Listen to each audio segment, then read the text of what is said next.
गतकाली संध्यारे सारा ओडिशा कौन भारत वर्ष गोटे हाई ड्रामा देखला।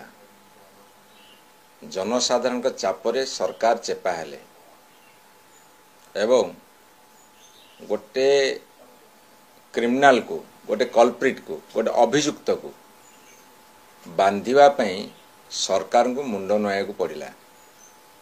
कौन मुंड नुआइले जे जे अभियुक्त सी तांको पार्टी ऑफिस भितर को आसीबो, पार्टी ऑफिस रे तांको प्रेसिडेंट साथे कथबार्ता हेबे एवं सैन्य सामंत लोकबल नहीं आसवा, पुणी टीवी रे कहबे मु आसीथिली आलोचना कली घर को फेरुची एवं गतकाली संध्यारे शह शह समर्थक को धरी आसी डीसीपी ऑफिस रे पहुंचीबा एवं पुलिस तांको सुरक्षा बलय भितर नबा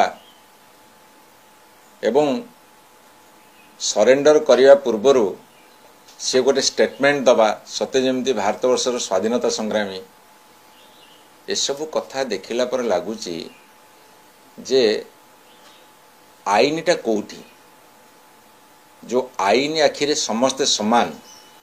भारतीय जनता पार्टी सरकार ताको कहि परिबे कि आईनटा तांको पी ऊर्ध्वरे ना एमाने आईन ऊर्ध्वरे। जने अभियुक्त ता इच्छा रे सरेंडर करिवो, जने अभियुक्त से जेतले इच्छा प्रकाश करिवे सेतले बंधा हबो।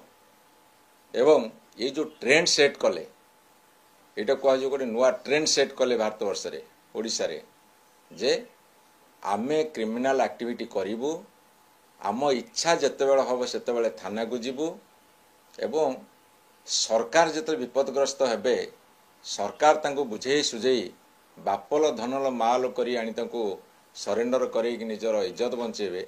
ये जो सब कथा गुड़ा घटीगला यह आईन गोटे बड़ दिग को बर्तमान उन्मोचित करुच्ची। मु पुलिस डिपार्टमेंट आह्वान देवाक चाहूँगी जे यह को विधि रे अच्छी, को व्यवस्था भितर अच्छी, को आईन सिद्ध ये जे जड़े अभियुक्त से बुलिब फ्रीली एवं इच्छा प्रकाश कले टीवी सामने स्टेटमेंट देला बेलू पुलिस माने सेठी छिड़ा होकर देखुथिबे एवं तांको इच्छा रे से आसिक सरेंडर करिवे बा जहा करिवे एटा आईन सम्मत नुहे। यह हूँ आईन श्रृंखला विपर्यस्तर बहुत बड़ कारण जो थी सारा ओडिशा रे प्रतिदिन गुंडाराज चली, मर्डर चली, हत्या चली, रेप चली, दलित आदिवासी मान पर अत्याचार आकाश छुआ होची। तार परिणाम होचे एटा। तेणु सरकार को सजग रहा आम कहूँ जे यही भली विधि व्यवस्था बा गोटे नुआ ट्रेंड सेट करंतु नहीं, या बहुत बड़ अपराध हो नाचुराली सेटा तांको दल केमिति कौन करिवो से निष्पत्ति नेबे। जदि से ताको सस्पेंड न करी से लोक हसा हेबे। एबे लोक मानक प्रेशर रे ऑफिसर मानक आंदोलन रे से माने कथा कले एवं मो पाखरे जा खबर अछि से बर्तमान बहुत ऑफिसर को बदली करिवे, पनिशमेंट देवे विभिन्न क्षेत्र में। जदि ए कथा मध्य करिवे ताहाले ओडिशार जनसाधारण ताको मध्य क्षमा देबे नाही।